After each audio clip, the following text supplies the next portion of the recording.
दोस्तों आपने आज तक बस रानी लक्ष्मीबाई के बारे में सुना होगा, जिन्होंने अपने आखिरी वक्त तक अंग्रेज़ों का सामना करा और मर गए पर कभी उनके सामने सर नहीं झुकाया।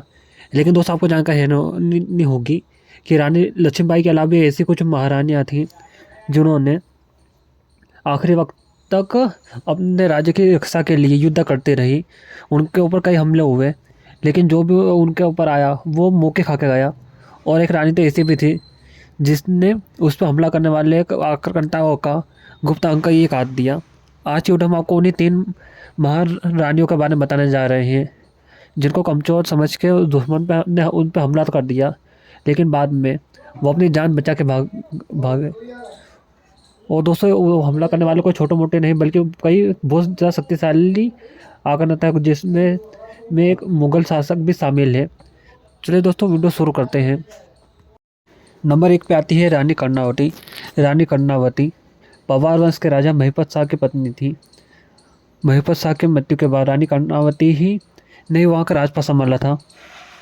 रानी कर्णावती को कमज़ोर समझकर शाहजहां ने उस पर बुरी नज़र डाली और अपने सेनापति निजामत खान को उस पर हमला करने का भेज दिया। ये उसकी सबसे बड़ी गलती थी। रानी कर्णावती ने अपना दिमाग का इस्तेमाल करके बड़ी आसानी से उस शाहजहाँ की सेना को एक बार में हरा दिया, और हराया ही नहीं बल्कि रानी कर्णावती ने वापस कोई बुरी नज़र न डाले, इसलिए सेनापति निजामत खान सहित जितने सारे सैनिक थे उन सबकी नाक काट कर भेज दिया। जिसके बाद उस पर कभी शाहजहाँ ने सोचा था हमला करने का, सोचा तक नहीं। दूसरे नंबर पे आती है रानी नाइकी। दोस्तों रानी नाइकी गुजरात के अनिलवाड़ा की रानी थी। अपने पति की मृत्यु के बाद उन्होंने वहाँ का राजपाट संभाला, और जब मोहम्मद गौरी वहाँ उधर आया था तब उसने रानी नाइकी को हरा कर वहाँ पे कब्जा करने का सोचा। ये इसी के साथ उसने हमला कर दिया। लेकिन रानी नाइकी ने ने सूझबूझ के लिए भी जानी जाती थी। उसने बड़ी आसानी से मोहम्मद गौरी को हरा दिया और वापस वो उस पर हमला ना करे, इसलिए उसने उसके गुप्त अंग को ही काट दिया और उसे नपुंसक बना दिया। जिसके बाद उस पर कभी किसी ने हमला नहीं करा, और उनके बारे में आज भी इतिहास में पढ़ाया जाता है। तीसरे नंबर पे आती है कश्मीर की रानी वीरांगना दत्ता।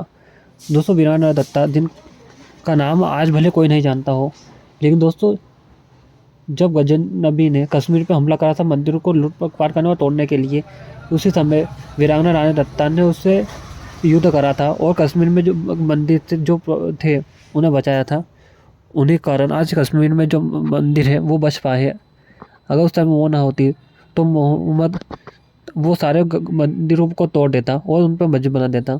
आज भी उन्हें इतिहास से मिटा दिया गया है, और आज बस मुग़ल और मोहम्मद गजनी गोरा के बारे में ही बताया जाता है। लेकिन जो हमारे महान शासक थे जिन्होंने युद्ध करे और देश के लिए जान दी, उन्हें इतिहास से गायब कर दिया गया है।